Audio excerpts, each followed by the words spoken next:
était de commencer cette présentation en remerciant l'organisation de nous donner l'occasion de faire cette présentation ici, en particulier sous la présidence du professeur Pedrotti, et de partager aussi une pensée pour Laurent Sêtre qui a partagé nos réflexions au CBN du Massif Central sur ces questions de phytosociologie et d'agronomie. Alors cette présentation elle est faite pour valoriser maintenant 7 ans de collaboration avec Jean-Pierre Thau de l'INRA et notre équipe au CBN Pyrénées-Midi-Pyrénées sur les prairies permanentes. Ça a commencé par des rencontres de terrain qui se sont faites à l'occasion de plusieurs dispositifs. Le dispositif Prairies Fleuries d'abord, qui nous a permis de nous réunir et de confronter nos regards sur les prairies permanentes auprès des animateurs de ce dispositif et des agriculteurs. Pour nous, maintenant, depuis 2010, ça fait 25 concours auxquels on a pu participer, 240 parcelles sur lesquelles on a recueilli de l'information. Le diagnostic également de parcelles lors de l'animation de mesures agri-environnementales territorialisées sur les prairies humides. C'est un programme avec la DRAF sur 8 territoires, et donc 150 parcelles qui ont été visitées, et une centaine de parcelles héritées d'un dispositif de l'INRA sur une commune ariégeoise, Tercé. Donc ces dispositifs ont été accompagnés par plein de partenaires, les 5 parcs naturels régionaux, le Parc national des Pyrénées, 3 chambres d'agriculture, 2 ADASEA, et ont été soutenus par le financement de l'Union européenne, de l'État et de la région Midi-Pyrénées à l'époque, Occitanie aujourd'hui. Donc qu'est-ce qu'on ramenait du terrain systématiquement de tous ces dispositifs? C'était beaucoup de discussions, beaucoup d'avis d'experts, et puis de façon vraiment pragmatique, un relevé phytosociologique. C'était à peu près la donnée essentielle qu'on ramenait de description des végétations qu'on visitait, et en face de ça, systématiquement, un relevé de l'itinéraire technique précis. Et c'est ce qui fait un petit peu l'originalité de la base de données qu'on a pu construire avec tous nos partenaires, c'est qu'on a en face de chacun des relevés phytosociologiques produits l'itinéraire technique précisé grâce à une centaine d'items. Donc ce qu'on voulait, nous, c'était objectiver un petit peu nos regards sur chaque parcelle en produisant des indices, permettant la caractérisation des végétations d'un point de vue écologique, avec un objectif éventuel de gestion conservatoire, mais également caractériser les végétations d'un point de vue agronomique. Alors ce qu'on a ramené de façon opportune par ces dispositifs, parce qu'on n'a pas voulu faire un observatoire, on hérite d'un observatoire par ces dispositifs. C'est à peu près la photographie que je vous livre là. J'ai un petit peu précisé la typologie phytosociologique sur les groupements humides qui sont en bleu, et les groupements mésophiles, j'ai moins précisé, qui sont en vert sur la fin de la liste. Bon, pour dire qu'on a une photographie finalement relativement représentative des types de prairies de notre territoire. Bon, avec un poids important dans les prairies mésophiles sur le Triseto polygonian, les prairies de montagne, les prairies mésophiles du Brachypodium centauréon, et dans les prairies humides, c'est surtout le Bromion racemosi et le Gentian acutiflori qui sont représentés. Donc une fois de plus, en face de chacun de ces relevés phytosociologiques qui ont été produits et traités statistiquement pour produire cette typologie, il y a un relevé de l'itinéraire technique et des pratiques. Donc objectiver notre regard sur ces végétations, c'était produire des indices, et comme on essaye d'être équitable, on propose 4 indices écologiques et 4 indices agronomiques qu'on va maintenant vous détailler. Donc pour les indices écologiques, le premier indice qu'on a produit grâce à notre base de données, ça a été un indice de spécialisation écologique. On s'est inspiré de travaux faits par des ornithologues, Julliard et co-auteurs, dont le travail sur cet index avait été validé sur l'extrapolation sur des données floristiques par Turcati en 2011, et donc qui fait un calcul de la spécialisation écologique, donc qui trie les espèces généralistes et les espèces spécialistes en calculant un coefficient de variation sur la fréquence des espèces dans le jeu de données, la fréquence dans chaque groupement discriminé. Donc pour nous, 29 groupements. Et quand on additionne, quand on fait la moyenne des indices spécifiques de la communauté, on arrive à un indice de spécialisation écologique de la communauté. Donc comment est-ce que se répartit et s'organise ce coefficient donc calculé sur notre base de données? Ça nous dit quelque chose qui est à peu près cohérent avec ce que notre tir d'experts aurait produit, c'est-à-dire des communautés spécialisées pour le Gentian acutiflori, le Polygoniotrisétion, et la branche la plus oligotrophe du Brachypodium centauréon, et des communautés moins spécialisées du côté du Mando-Gentian, du Violion peñenae et du Rumicier renateregnum. Le deuxième indice qu'on a produit, c'est un indice de rareté. Alors, ce n'est pas l'indice de rareté des communautés. Notre base de données en termes de communautés est trop faible pour qu'on produise des indices de rareté des communautés, mais c'est un indice de rareté des espèces potentiellement accueillies par la communauté. Donc là-dessus, on s'est basé sur une classification qui avait été validée en CSRPN lors de la modernisation des INIEF en Midi-Pyrénées, et en attribuant une note aux indices qui étaient produits, donc assez rares, ça leur donne 1 point, 5 pour les espèces rares, 15 pour les espèces très rares. L'indice de rareté est une somme des notes par type de prairie pondérée par la fréquence au sein de chaque groupe. Donc de la même façon, comment se comporte cet indice calculé sur notre jeu de données? Encore une fois, le gentian acutiflori, le polygonotrisation et le brachypodio-centauréon, dans sa branche la plus oligotrophe, montrent un indice fort, alors que le rumiciar énatérénion et le brachypodio-centauréon, dans sa branche eutrophe, ont des coefficients plutôt faibles. Alors chacun de ces indices porte une information différente et qu'on peut interpréter de façon différente, et on voulait aussi produire un indice synthétique qui étende un petit peu les écarts entre chaque type de prairie. Donc on a multiplié les deux indices, ramené à une base 100, pour construire un indice de valeur patrimoniale. Donc, pour rappel, cet indice, ces indices d'ailleurs sont dépendants de la base de données, et plus on va introduire des relevés dans la base de données, plus ces indices vont être consolidés. Ils ont une valeur relative, leur valeur absolue ne nous dit pas grand-chose, et la base de données est là aussi pour produire des valeurs repères. Donc valeurs relatives par rapport à ces valeurs repères pour aider la lecture de ces indices. Et puis en termes d'opérationnalité, comme ce sont des indices calculés et qui ont été mis dans nos fichiers Excel tout simplement, il y a une automatisation. Quand on rentre un relevé dans la base, on peut en sortir directement les calculs d'indices. Ce qui nous rassure un petit peu, c'est quand on regroupe, donc on avait 29 groupements, mais quand on regroupe ces communautés par alliance, on a une cohérence des trois indices qui se suivent relativement bien, et avec un indice de patrimonialité qui lisse un petit peu les écarts de caractérisation des communautés. Donc on retrouve ce que j'ai déjà dit tout à l'heure, de la patrimonialité calculée, que ce soit avec les spécialisations écologiques ou la rareté des espèces hébergées, du côté du rumiciar énatérénion, en augmentant vers le gentian acutiflori.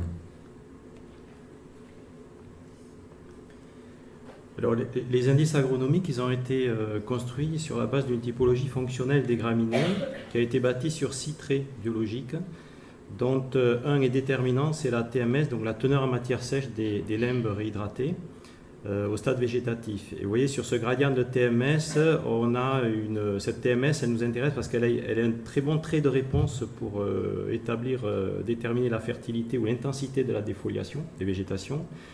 Et c'est aussi un très bon trait d'effet pour prédire la digestibilité, la productivité, la précocité des espèces de la prairie.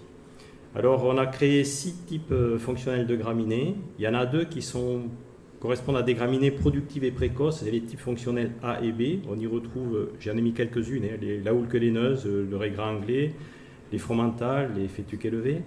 Et puis, à l'opposé, pour les TMS très fortes, donc des espèces très peu productives et très tardives, le groupe D avec par exemple les brachypodiums. Et puis entre, on a un type fonctionnel C qui est peu productif mais précoce et qui se croise avec un type fonctionnel petit b qui est lui plutôt assez productif mais très très tardif.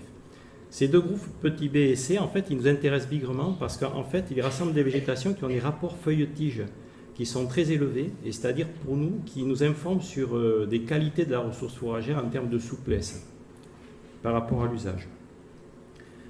Vous noterez aussi qu'en fait, je ne parle pas de bonnes et de mauvaises graminées, ou de bonnes et de mauvaises espèces, je fais juste des groupes fonctionnels pour lesquels on a des caractères très différenciés sur des caractéristiques agronomiques telles que la digestibilité, la productivité, la précocité et la souplesse. Alors on a fait la même chose sur les non-graminées, parce que dans les milieux humides, en fait, les graminées sont souvent assez peu abondantes. Voilà. Et donc, on a rassemblé 2 traits biologiques, donc la hauteur de la plante et sa phénologie, c'est-à-dire sa date de floraison. Voilà. La hauteur de la plante, c'est un bon indicateur du potentiel à faire de la biomasse aérienne, et la phénologie, un indicateur pour caractériser la précocité ou la tardiveté. Alors j'illustre juste quelques exemples. Enfin, dans la colonne de gauche, là, pour les basses précoces, vous avez par exemple des pissenlits. Les basses un petit peu plus tardives, les rhinanthes. Et puis dans la colonne des moyennes au milieu, une moyenne assez précoce, les marguerites. Et puis plutôt tardives, les centaurées. Et en fait, quelques hautes précoces, les chérophyllums ou les antrisques. Et puis, pour des hautes un petit peu moins précoces, des vérâtres ou des rumex obtusifolus, par exemple. Alors, on a calculé des indices de potentialité agricole, donc qui sont plus basés plus que sur les graminées, comme on a fait jusqu'à maintenant, mais qui intègrent aussi les non-graminées. Alors, l'indice de productivité, il a été calculé en donnant un coefficient de production élevé de 80 pour les graminées de milieu fertile, A et B, et pour toutes les diverses hôtes. Quand les espèces sont un peu moins productives, les types fonctionnels, on met un coefficient de 60, c'est les graminées petit b, toutes les légumineuses, et puis les diverses qui sont plutôt moyennes, et puis un coefficient de 40 pour les graminées peu productives et les diverses basses. Voilà. Et on peut calculer donc cet indice à la parcelle, et puis j'ai mis quelques verbatims d'éleveurs, voilà, cette prairie-là, elle produit bien. L'indice de précocité, il est très simple, en fait, c'est tous les types fonctionnels dont la floraison est inférieure à 1200 degrés jour, voilà. Bon, les éleveurs s'en servent, la première à pâturer, voilà, c'est la plus précoce, donc ils les connaissent. Un indice de souplesse, on a regroupé les graminées de type B et grand C qui ont des rapports feuilles-tiges élevés avec les légumineuses et les diverses moyennes qui sont assez tardives à tardives, voilà. Les éleveurs les connaissent bien, ces prairies-là, parce qu'elles disent ces prairies-là, je peux attendre pour faucher, elles ne perdent pas en valeur nutritive, elles font toujours un bon petit foin.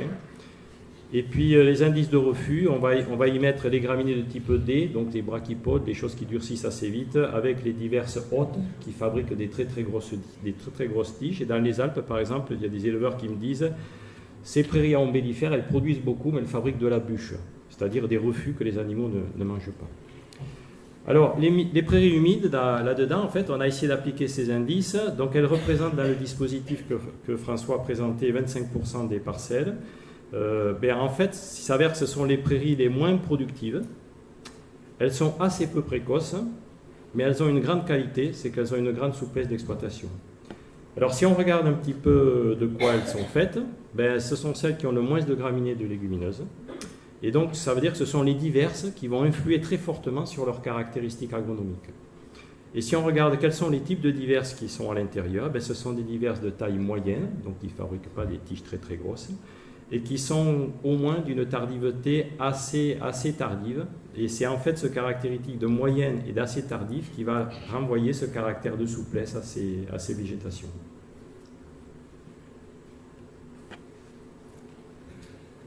Alors un exemple d'utilisation possible de ces indices pour le dialogue entre l'animateur d'une politique territoriale et l'agriculteur.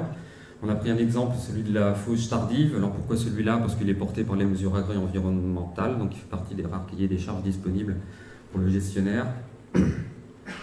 Et puis il y a une bonne raison aussi de la proposer sur notre territoire d'agrément qu'on a eu par nos partenaires, qui est celui de la conservation d'un papillon rare, un féodé à la succise, qui est le damier de la succise. Et pour lui laisser le temps de faire son cycle, eh bien, les animateurs de ces territoires, en termes de gestion conservatoire, proposent de la fauche tardive. Alors comment est-ce que notre base de données réagit par rapport à cette question du damier de la succise? Déjà, quand on sollicite notre base, on trouve 67 parcelles qui hébergent de la succise. Et il n'existe pas un type de prairie à succise, mais ça se répartit sur deux types très différents. Donc d'un point de vue phytosociologique, ça se répartit de façon relativement équitable. Donc à peu près une moitié sont des prairies du jonction à cutiflori, l'autre moitié des prairies du bromelion racémoisi. Et on voit sur le radar dans la répartition des indices, donc calculés sur ces deux groupes discriminés par la présence ou l'absence de la succise, on voit que ces prairies ont des caractères complètement différents, avec un bromelion racémoisi qui se calque à peu près sur la moyenne de l'ensemble de notre jeu de données. Entre parenthèses, ça montre que les prairies humides peuvent aussi avoir une productivité tout à fait honorable. Et un jonction à cutiflori qui, lui, est marqué par des indices patrimoniaux très forts, bien au-dessus de la moyenne, et des valeurs agronomiques, comme ce que Jean-Pierre vient de dire sur l'ensemble des prairies humides, avec une précocité et des potentiels de refus qui ne sont pas très bien notés, mais par contre une souplesse qui est très bonne. Alors comment ça se traduit quand on regarde la composition et puis les caractères agronomiques de ces prairies? On voit que le bromion se distingue du jonction par l'abondance des graminées et la fréquence de la fauche dans les pratiques. Le bromion est également plus productif et précoce, mais beaucoup moins souple que le jonction acutiflori.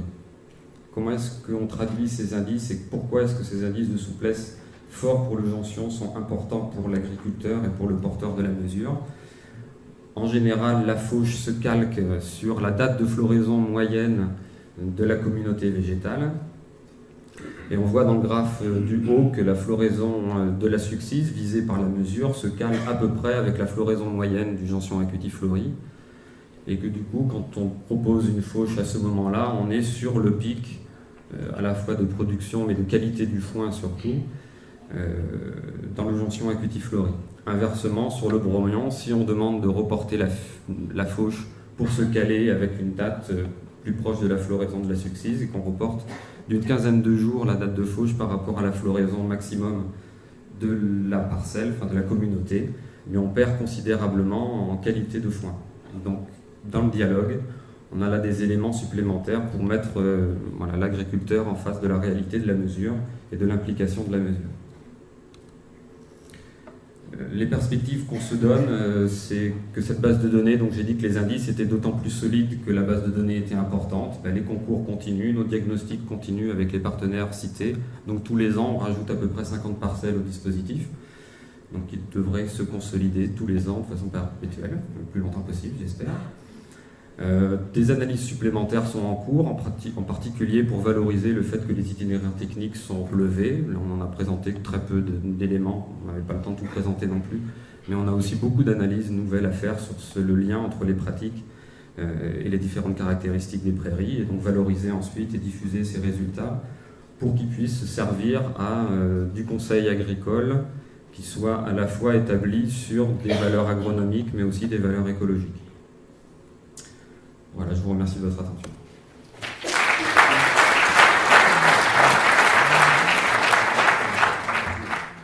Dans les Alpes centrales, j'ai étudié une petite communauté à Succise. C'est le Succiso Moligneto. C'est pas la même chose qu'ici, mais je crois que c'est un synonyme de Junco Moligneto. Mais c'est une association très jolie et qui est en train de disparaître, bien sûr, chez nous. Oui, donc très intéressant cet exposé. Et ma question est toute simple, est-ce que c'est prévu d'étendre la base de données au-delà de la région de Pyrénées? Et le cas échéant, parce que je pense qu'il y a plein d'autres régions, il y a des concours périphériques avec peut-être des jeux de données similaires. Et en tout cas, nous, pour notre région, je pense qu'on serait très intéressés pour contribuer et profiter des résultats intéressants que vous avez présentés. Vous voulez répondre? Sur l'extension de la base de données, elle est ouverte à tous et à toutes. Elle est d'ailleurs un système de saisie en ligne qui est mis à disposition par rapport à cette base de données-là. Donc l'étendre au-delà de Midi-Pyrénées, il n'y a aucun problème. C'est un travail partenarial. Plus il y a de partenaires, mieux c'est.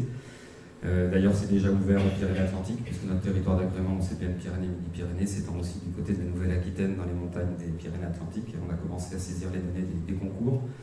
La difficulté par rapport aux autres concours qui sont faits un peu partout, après je n'ai pas une connaissance globale de l'ensemble de l'organisation des concours, mais c'est que nous, en Midi-Pyrénées, on a vraiment insisté pour produire des relevés phytosociologiques sur chacune des parcelles qui étaient visitées. Ça nous était un petit peu reproché par le comité national d'organisation. Et on était apparemment un petit peu dans une exception en tant que participation au jury. Donc je ne sais pas combien de concours ont permis de relever en même temps ces itinéraires techniques et des relevés phytosociologiques. C'est pas sûr qu'il y en ait tant que ça. Encore une question? Et j'ai juste envie de rajouter que, en fait, si vous avez des relevés phytosociologiques, on peut complètement les passer dans cette moulinette-là. C'est pas la peine de mettre l'entonnoir juste sur les concours périphériques. Enfin, moi, ce que je découvre avec François, c'est qu'en fait, ces relevés, on peut passer dans la moulinette de l'agronome et renvoyer des indicateurs agronomiques. Donc, en fait, les éléments, ils sont dans les cartons déjà. Moi, j'avais juste une question. Enfin, moi, en tout cas, mes données ils vont pas tarder à arriver, parce que ça fait un moment que j'y pense. Moi, la question que j'avais, c'était par rapport aux mesures de valeur alimentaire. Est-ce que vous faites des prélèvements sur vos concours fleuris ou pas? Parce que moi, c'est vrai que pour l'instant, j'ai vachement de mal à tenir un relevé phyto pendant le concours fleuris. En gros, si j'y retourne pas la semaine d'après, quand tu es en dynamique à 5 personnes, que ça va très vite, que tu as une exploitation à visiter toutes les heures, en fait, j'ai pas de relevé. En fait, je me dis, mais il faut absolument que je retourne sur ces parcelles. Donc, ça, c'est vrai que le concours périphérique ne permet pas de faire un relevé correct parce que tu discutes en même temps avec les agriculteurs, tu poses des questions avec les agronomes, etc.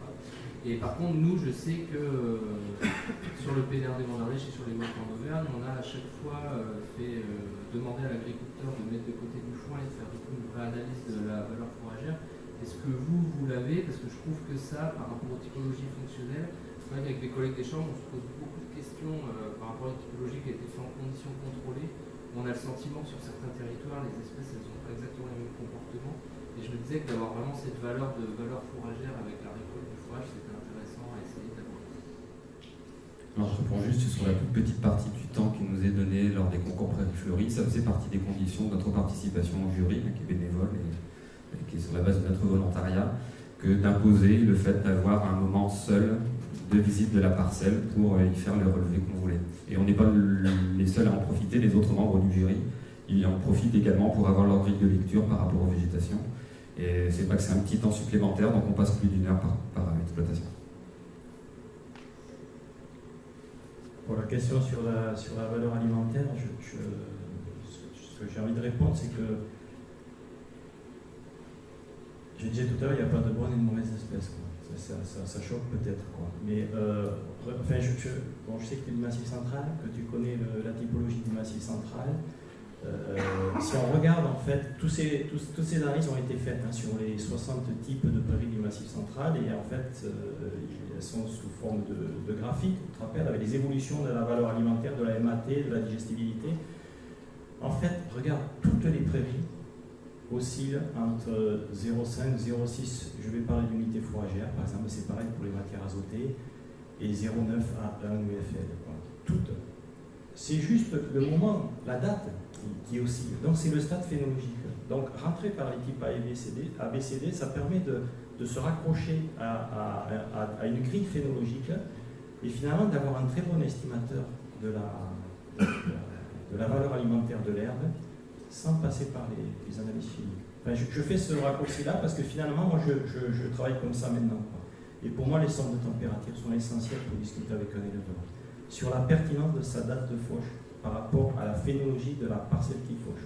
On a, par les sondes de température, un moyen très simple de lui dire, cette date de fauche, elle correspond à de la floraison. Vous avez un foin qui vaut cette qualité-là, mais c'est peut-être ce qu'il recherche, s'il veut de la fibre.